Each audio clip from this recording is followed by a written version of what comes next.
کیا اسوہ حسنہ اور سنت نبی صلی اللہ علیہ وسلم میں کوئی فرق ہے؟ وضاحت فرما دیں۔ جی ہاں، بہت فرق ہے۔ دیکھیے، سنت کا لفظ تو استعمال کیا جاتا ہے دین کی اس روایت کے معاملے میں جو تمام نبیوں سے چلی آ رہی ہے۔ یہ بات بہت اچھی طرح سمجھ لینی چاہیے کہ اسلام کی ابتدا محمد الرسول اللہ صلی اللہ علیہ وسلم سے نہیں ہوئی۔ محمد الرسول اللہ صلی اللہ علیہ وسلم دین کے آخری پیغمبر ہیں، اسلام کے آخری پیغمبر ہیں۔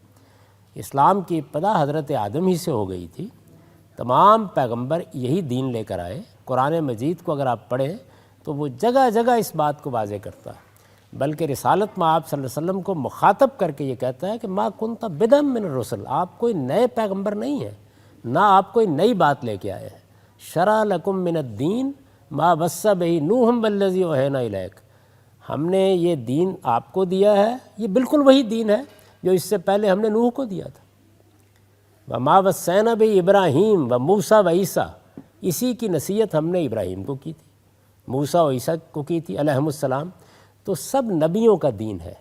اس دین میں جو ٹریڈیشن قرآن کے نزول سے پہلے چلی آ رہی تھی، مثلا نماز پڑھی جا رہی تھی، روزے رکھے جا رہے تھے، زکوٰۃ دی جا رہی تھی، حج کیا جا رہا تھا، اور بہت سی چیزیں تھیں، یہ چیزیں جن کو رسول اللہ صلی اللہ علیہ وسلم نے بھی آگے پھر جاری کر دیا، ان کو سینکشن دے کے جاری کر دیا۔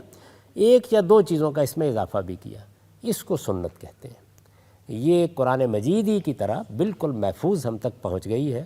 اس کو مسلمانوں نے اپنے اجماع سے منتقل کیا ہے، جس طرح ہم کو قرآن ملا ہے اسی طرح یہ ملی ہے۔ تو ایک بات تو یہ بہت اچھی طریقے سے سمجھ لینی چاہیے کہ سنت کا لفظ اس کے لیے بولا جاتا ہے۔ اسوہ حسنہ کا معنی یہ ہے کہ رسالت میں آپ صلی اللہ علیہ وسلم کو قرآن دیا گیا، آپ کے پاس پیغمبروں کی سنت تھی، آپ نے اس پر عمل کا نمونہ پیش کیا۔ یعنی جب نماز کا حکم موجود ہے تو رسالت میں آپ صلی اللہ علیہ وسلم نے کیسی نماز پڑھی؟ رسالت میں آپ صلی اللہ علیہ وسلم کی نماز میں کیا خشوع تھا، کیا خضوع تھا، کیا اہتمام تھا، کیا خوبصورتی تھی؟ جو احکام اللہ نے دیے ان پر آپ نے کس خوبی کے ساتھ عمل کیا؟